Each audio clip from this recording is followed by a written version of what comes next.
यह है पार्कोर खिलाड़ियों के लिए सबसे कठिन ट्रैक। जो भी दीवार के दूसरी ओर सफलतापूर्वक चढ़ सकेगा वह $10,000 जीत सकता। पूरी दीवार बेहद चिकनी, लगभग पानी की सतह के साथ सीधी है और इसकी दूरी पूरी 10 मीटर है। एक बार असफल होने पर बर्फीले पानी में गिरना पड़ेगा। छोटा मोटा लड़का ध्यान से हल्की झुकी हुई दीवार को देखता है और मानता है कि अगर वह पर्याप्त तेजी से दौड़े तो उसके पास पार करने का मौका है। वह अपने निर्णय पर अडिग रहता है और ट्रैक की ओर तेजी से वह दीवार पर चढ़ा। गति धीमी हुई, मोटा लड़का खड़ा नहीं रह पाया और बर्फीले पानी में गिर गया। खराब शुरुआत से वह दुखी हुआ। दूसरे खिलाड़ी जॉर्ज का मानना है कि गति तेज हो, बल्कि दीवार से चिपकने की तकनीक भी होनी चाहिए। उसने विशेष रूप से दूर से दौड़कर शुरू किया। वह चिकनी दीवार पर 6 कदम दौड़ने के बाद पानी में फिसल गया। उसने आधे से अधिक रास्ता पार कर लिया था। ऐसा लगता है कि सफल होने का अभी भी मौका है। जॉर्ज ने फिर से कोशिश करने का फैसला किया। फिर से वही दूरी। हालांकि वह चुनौती में सफल नहीं हो पाया, लेकिन दीवार पर दौड़ना ही अपने आप में बहुत बड़ी बात है। तीसरे खिलाड़ी आवेई का मानना है कि ऊपर की ओर दौड़ना चाहिए, थोड़ा और ऊंचा चढ़ना चाहिए। इससे गिरने की गति भी धीमी हो जाएगी। क्या यह सिद्धांत काम कर सकता है?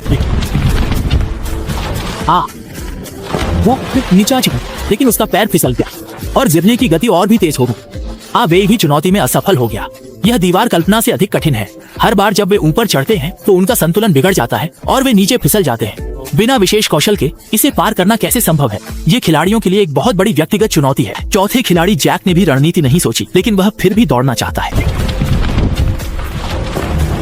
वह बहुत तेजी से दौड़ा और दीवार पर कुछ सेकंड के लिए रुका, फिर पानी में गिर गया और अन्य लोगों से उसकी दूरी लगभग समान थी। शायद यही मानव की सीमा है। अब 5वें खिलाड़ी हुआंग माओ की बारी थी। उसने पहले अपने जूते के फीते कस लिए, क्योंकि अंतिम व्यक्ति के रूप में प्रवेश करना था, इसलिए वह बहुत शर्मिंदा नहीं होना चाहता था। फिर तेजी से बाधा की ओर दौड़ा।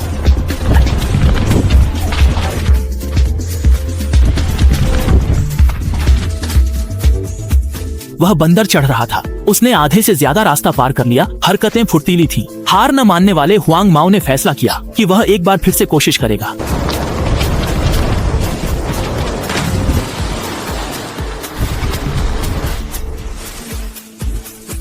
इस बार भी उसने उसी तरीके से चढ़ाई की। फिर भी वह लक्ष्य तक नहीं पहुंच सका और दोबारा बर्फीले पानी में गिरा। सभी की ताकत खत्म हो गई और किसी के पास आत्मविश्वास नहीं बचा।